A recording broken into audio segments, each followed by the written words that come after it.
Je ne peux pas cautionner un texte qui a pour objectif d'emmerder les Français. Un président de la République, de par sa mission, n'a pas à emmerder les Français. Si nous sommes ici pour amender un texte de loi visant à emmerder les non-vaccinés, savoir si nous devons amender pour moins les emmerder ou amender pour plus les emmerder. Il s'agit d'un bénala sanitaire. Est-ce un texte qui vise à protéger la santé des Français ou à les emmerder? Monsieur le ministre, nous attendons votre réponse et je demande une suspension de séance.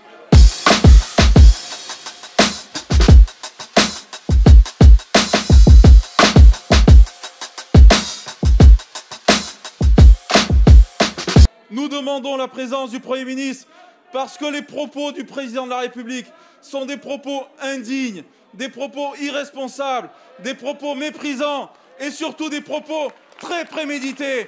Voilà la réalité de la situation et voilà ce que nous ne pouvons accepter. Avis du gouvernement. Avis du gouvernement. Pardonnez-moi, je ne rentrerai pas dans des débats sémantiques. Je vous renverrai volontiers, mesdames et messieurs les députés de la droite, à la formule du président Pompidou qui n'a choqué personne à l'époque et qui est une formule qui est même rentrée dans les mœurs des Français.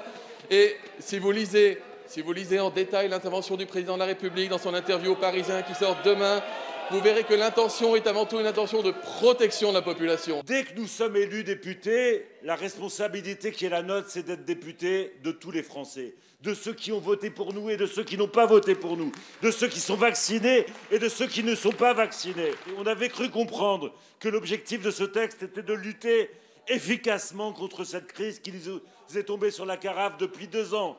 On vient de comprendre à travers les propos du président de la République que l'objectif n'est pas sanitaire. Soit la loi oblige chacun des Français à se faire vacciner. Et à ce moment-là, tout le monde doit s'y soumettre. Soit la loi ne l'y oblige pas. Il me semble que ce soit le cas. Mais à ce moment-là, un président de la République ne peut pas tenir les propos qui ont été tenus. Vous vous présentez ce soir devant nous et vous présentez votre texte avec pour seul objectif d'emmerder les Français. Est-ce que c'est ça votre volonté? Oui ou non? Et nous devons avoir une réponse. On ne peut pas continuer à débattre sans que vous ayez répondu précisément à cette question. Il y a une demande de suspension de séance. Face à une épidémie qui circule fort, c'est une vaccination qui, bien qu'importante, reste encore insuffisante avec des millions de nos compatriotes qui refusent toujours de se faire vacciner. Certains parce qu'ils sont éloignés de la vaccination, d'autres parce qu'ils ne se sentent pas concernés par la menace du virus, et d'autres encore parce que je l'ai dit moi-même, refusent l'idée de la science et de ce qu'elle peut apporter en termes de gains pour la santé des Français. Nous avons près de 300 000 contaminations aujourd'hui. Je crois que l'urgence pour la représentation nationale aujourd'hui, elle est de permettre de trouver des solutions pour protéger les Français. C'est le mandat qu'ils vous ont confié, et nous serons à la hauteur, une fois encore ce soir. Les débats ont été de qualité cet après-midi, nous avons trouvé des consensus et nous continuerons de travailler dans cette harmonie. Encore une fois, les Français nous regardent. Mes chers collègues, j'ai écouté, on a entendu un certain nombre de présidents de groupe.